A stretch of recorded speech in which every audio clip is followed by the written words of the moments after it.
prospect theory, right? So we'll talk about this a little bit. So what I would like to cover in 30 minutes would be a concept. Well, it's really a field of study. It's called prospect theory.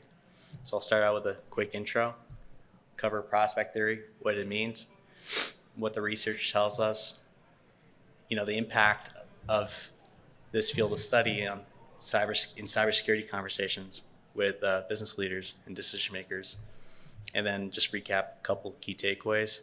This is not an economics crash course. I'm going to keep it as much as possible high level. I don't have a PhD in economics, so if you guys know this more than I do, would love to connect with you afterwards. But this is something that a few people in the community, security community, have been talking about. I was actually excited to see Kelly Shortridge. She had a blog post about this, and this was like coincidental. Like as I was doing some research on it, I noticed this blog post, and so I read about it and gave me some good ideas. Her blog post was more of a blue team, red team type of scenario, but I thought about the implications of this towards security investments, because that's one of the banes of every CISO is really securing next year's budget. So we'll talk about that briefly. So we begin. So a little bit about me. I've been in cybersecurity for more than 14 years. Started out in the days of Backtrack, doing some ethical hacking. Back in the day when Dave Kennedy was still building out social engineering toolkit, I was playing with credential harvester tools that he had created. That was a long time ago. But fast forward, I served some time as a security architect for 5 years, and then I shifted my career over to basically risk management and building security programs for Fortune 1000 companies. I've served as an advisory CISO for a few organizations, and I right now represent a company called Myriad 360. They're based out of New York City. So I have a team of security-focused business consultants, and I'm continuing to hire more people. So if you guys are, looking for work, maybe we can connect afterwards, do some networking. So that's a little bit about me. So you raise your hand here if you know about this concept, prospect theory. Oh man, okay. So prospect theory is a study in behavioral economics on how people make decisions based on risk and uncertainty. So some people were saying prospect, you mean like sales prospect? I'm like, no, not at all, because as Kahneman and Tversky said, prospect is basically a gamble. And so what it does, this field of study, it compares decisions on losses and gains based on a reference or starting point. So that reference point is equal to basically the outcome, the perceived outcome of the decision maker. So I'll show you what kind of like a value function would look like, but core to the value function is the idea of utility, economic utility, and it's the value or satisfaction a person gets from using or consuming a product or service. That's at a very macro level. In the way we apply it, it's more so making decisions, and its corresponding equivalent is basically the impact, the psychological impact, the outcome of a decision, right? Like when you're presented with different decision scenarios, you make a decision, the corresponding outcome impacts the psychological, feelings of the individual making that decision, which we could talk about further. This is not purely an economics related field. It kind of bleeds into psychology, human psychology. And so, this guy who just recently passed away, Daniel Kahneman, pioneered this field in behavioral economics. He worked with Amos Tversky back in the late 1970s. I believe in 1979, they published a research paper on prospect theory. And fast forward into 2002, he was eventually awarded the Nobel Prize in economics for this research. Unfortunately for Tversky, he died in '96, I believe. So I don't know why they don't posthumously award Nobel Prizes, but he wasn't a recipient. But he did, Tversky, alongside Kahneman, helped shape what we know today to be the field of behavioral economics, and alongside Richard Thaler, who also made contributions, and won also a Nobel Prize back in 2017 on choice architecture and biases in the decision process. But these are the people that basically pioneered prospect theory and behavioral economics. And one quick interesting note about this, prospect theory has heavily influenced the development of risk management today in the IT and security world. In fact, if anybody's familiar with factor analysis for information risk, the founder, the creator of that, basically, anchored around principles around prospect theory, and he, has a blog post about it, how like FAIR was basically developed through some of these principles that were developed around psychology, behavioral economics, and psychology around decision making. So I'll fast forward here. So again, prospect theory is basically the field of study of how people make decisions based on risk and uncertainty, right? In a very simplified formula of risk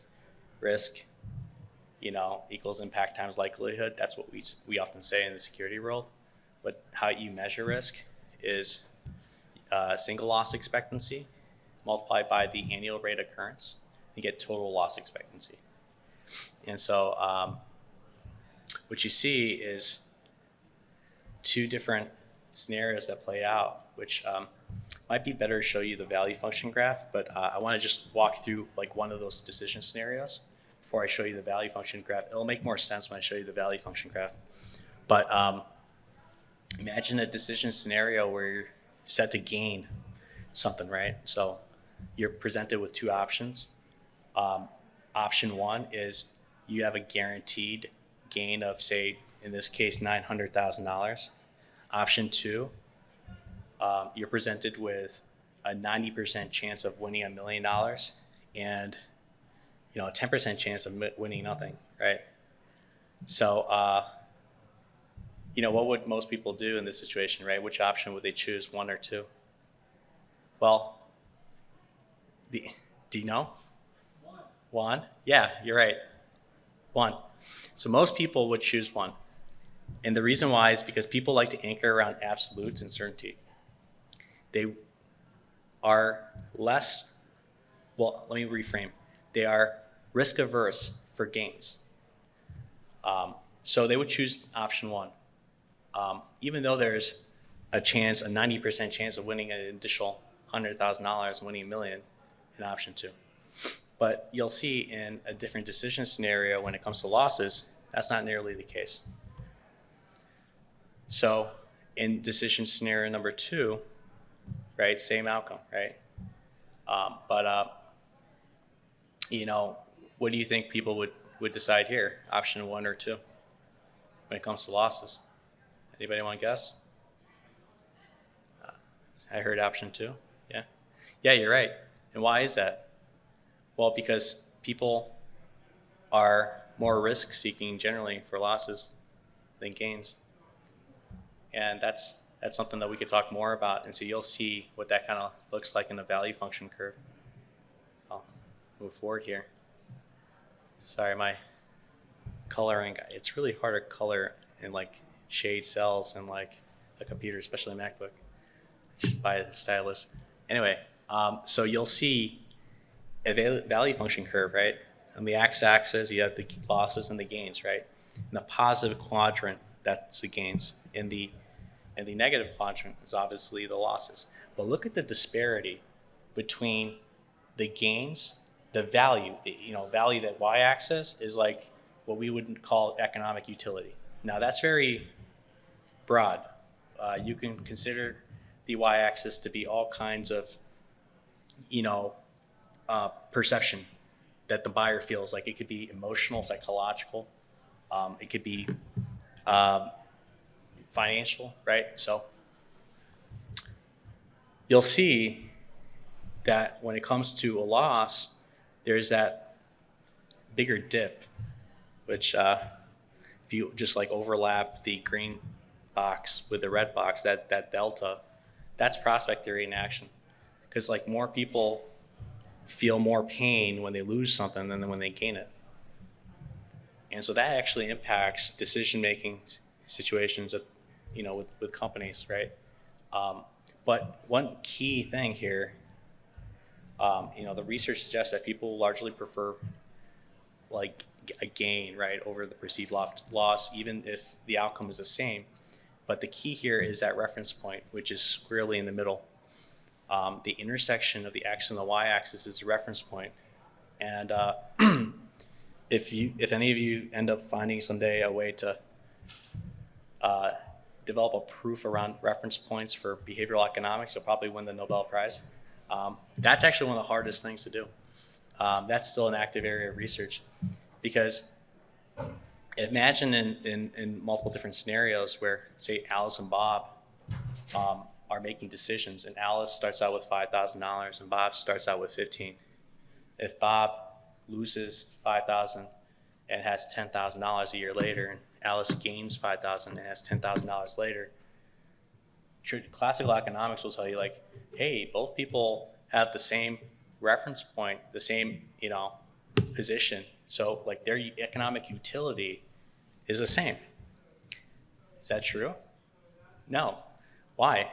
Why is that? Well, because somebody lost money and somebody gained money, so their reference points are going to be completely different. Alice is going to be on the high. She's going to be like, wow, I'm up. That's going to impact her decision making. Bob, on the other hand, is going to be on the low. He's going, shit, I lost money. Lost $5,000, right? So reference points are important. And it's actually one of the key concepts behind prospect theory, which, some savvy individuals could use when they're presenting options someday to the board or the CEO on like security investments. You could maybe identify opportunities to change the reference point. And we could talk about some examples of like how you could possibly do that and get what you want at the end. Don't know if we have enough time though. Maybe I'll try to squeeze that in. So here's a more simple explanation of it, right? So again, the same value function graph, and you'll see, on the bottom right, or I'm sorry, at the bottom left, right, that when it comes to losses, people are risk seeking for losses. So there's that convex curve. Another thing that I want to point out is when it comes to the distance of the outcome to the reference point, there's actually diminishing returns. And that's not just on the gain side, but also on the losses side. Diminishing losses, diminishing returns. So at some point, it starts to falter, fall flat, right? But and so you can measure that, but like where you see that the whole idea is like people's decision making isn't rational all the time.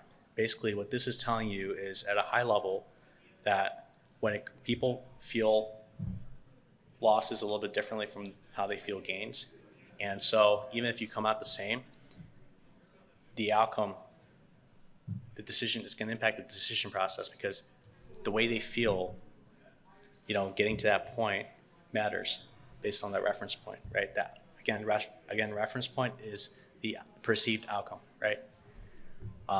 So I'll move forward here. So a few key areas here. Reference dependence, right? So decision makers use a reference point to measure relative gains and losses. Loss aversion, which is not, so you might find like some online articles that might say prospect theory and loss aversion are the same. It's not. They're related, but they're not the same. Loss aversion is really one part of prospect theory. But people don't like to lose, right? So loss aversion is related to prospect theory. People don't like to lose, and the psychological hurt is much greater than the gains.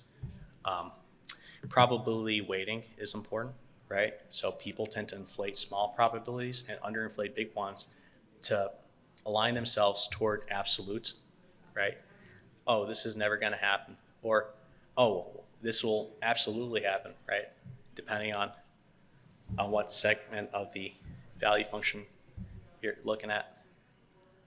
And then the diminishing sensitivity I talked about, right? So in economics, we call that marginal rate of return for gains mostly. So why does this matter to us in the security field? Well, for many business leaders, investing in cybersecurity is often viewed as a choice between a small guaranteed loss, such as the cost of buying that software product or some security service, and a large risky loss, such as experiencing a high impact security incident or multiple ones within the year.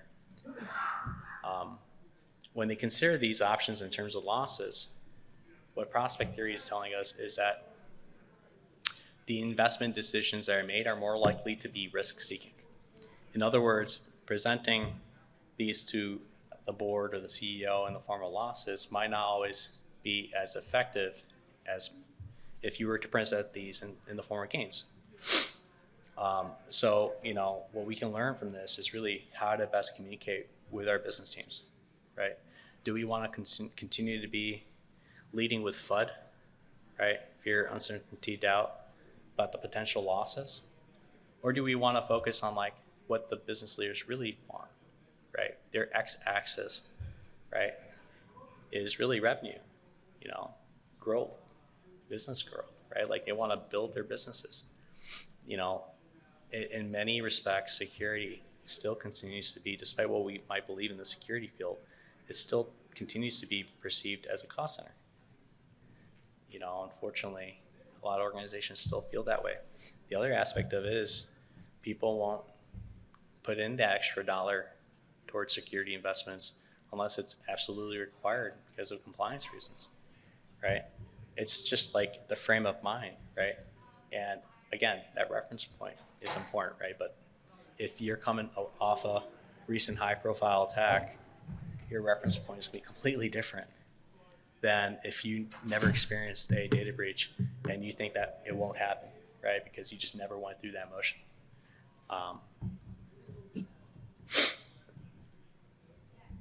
So changing the tone in the business conversation to help the decision makers see that cybersecurity adds positive outcomes to their business goals is important. This is an example of one where I don't know if I have enough time. Actually, I'll cover this. It's okay. Imagine a situation. I know I have some numbers in here. You can just ignore the numbers. They're just an example, but basically a situation where you have a team a business, right, that probably sends a lot of emails, right, as a way of doing business with their clients, right? And you have a situation where the security leader does not have certain controls in place, and so let's just say they need to do a lot of work around email security, enhancing their email security, and implementing stuff like DMARC and DKIM, domain key identity management, right? Which is really sender authentication. So, how do you frame that as a CISO, right? To tell you right now, I've talked to a lot of CISOs, and the way they would communicate this to the board would be hey, we need $100,000 to invest in these, security tools and enhancements around the email security because we run the risk of losing X dollars over the course of next year. And what do you think is going to be the response? Okay, I'll take that gamble, right? Prospect theory, I'll take that gamble. Now their response could be different if they didn't experience another high-profile incident. The reference point was different, then their response could be different, yes. But most cases, you'll find that all else being equal, if you're communicating about the potential of losing money and that you need more money to prevent losing money, You're fighting against a group of people that see the world half glass full and want to make money, and they see opportunity with every dollar they invest as an ROI. So you're that person that's now saying like you're not going to produce an ROI, but you need this to prevent losses. And that's not like corporate speak, right? That's not business speak. So, communication is important, right? On the flip side, imagine a scenario where, like, I'll give you an example. Say that company, right, does 20 million a year, and they do a lot of that revenue through email. That's how they communicate with clients and solicit clients to do new business. And say like 10% of those emails are getting caught behind their customer spam filters because they don't have DKIM, right? Now, instead of framing that whole conversation around like preventing email phishing and spoofing, why not just say this? Hey, Mr. CEO, Mr. Mr. COO and CFO, I have an opportunity to, convert 10% additional revenue and add that to your bottom line at the end of the year. How we do that is by implementing these security enhancements around email, which would allow our company, when we send email, allow our company to have our emails land in our customers or potential customers' inboxes. And so, these emails are no longer getting caught behind our customers' spam filters, right, because of sender authentication issues. And so we can convert, part of that into revenue, right? And so now you're enabling the business to make money. So you're seeing a couple different decision scenarios here, right? Like, on one hand, you're like asking for a large sum of money to prevent losses. On the other hand, you're saying they can add like almost 2 million pipeline or revenue to the company's bottom line over the next year for that same amount invested. And that's actually like obvious for any CEO or business leader. When you frame it that way, it's like, so you're saying that if I implement these security enhancements, I'm set to gain and make money? Yeah, where do I sign? Absolutely. Who wouldn't do that? But we're not having enough of those conversations in the security community. That's not how we're framing things, because it's, again, mostly focused on risk and loss. So what are the, I've got 5 minutes left. So what are the key takeaways for security leaders? Framing conversations around winning decision scenarios. That's critical. Stop talking about FUD and start talking about how you're going to enable the business and make money. That's what they care about. That's why you're there, right? Decision makers are more likely to be risk averse to these relative to losing decision scenarios. So like if you were just to look at that other value function graph I shared earlier, you'll see like you're more likely to get buy-in. All else being equal, you're more likely to get buy-in from that decision maker on something that will produce a gain than a loss or potential loss. The other thing, right, is decision makers like certainty. They overinflate smaller probabilities. They underinflate larger probabilities. While there's no such thing as certainty and security, this has a strong impact on perceived outcomes. So that's something to keep in the back mind here before you engage with them, right? They're less likely to choose something that has relative value versus an absolute certainty. And then the last thing that I would say is just follow the x-axis on that value function and map it to the executive team or the decision maker, whoever the decision maker is. If your x-axis is different from the decision maker's x-axis, there's a communication issue, a major communication issue. You're not going to be able to get in sync with that economic buyer. And so that's really it. I mean, by incorporating those insights into your communication strategies, you can effectively engage with the board and get the support for your future projects. And so that's all. With 2 minutes left, I'll conclude with that. That's pretty much it.